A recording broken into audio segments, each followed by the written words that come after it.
তখন সে মর্টার এবং GF rifle fire করার জন্য চিৎকার করতে থাকে। ইতোমধ্যে সুবেদার শাহ আলম দুটি হ্যান্ড গ্রেনেড ছুড়লে দক্ষিণ দিকে শত্রু গ্রেনেডের শব্দে এলাকা ছেড়ে চলে যায়। ততক্ষণে হাবিলদার মুসলিম এসে ল্যান্সনাইক বাড়ির মর্টারের নিকট অবস্থান নেয় ও গোলা ছুটতে থাকে। এক পর্যায়ে নরম মাটিতে মর্টারের বেসপ্লেট ঢুকে গেলে মর্টার ফায়ারের অনুপযোগী হয়ে পড়ে। তখন সিপাহী আতিয়ার ফকির মর্টারকে টেনে ওঠানোর চেষ্টা করার সময় শত্রুর একটি বুলেট লেগে তিনি মাটিতে লুটিয়ে পড়েন।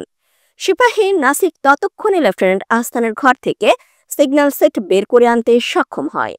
তখন নায়েক আজিম নিকটতম সকল ক্যাম্পের উদ্দেশ্যে রেডিওতে বলতে থাকেন, আমাদের সাহায্য করুন, আমরা মান্দা ছাড়া শান্তি বাহিনীর কবলে পড়েছি, আমাদের অনেক লোক আহত ও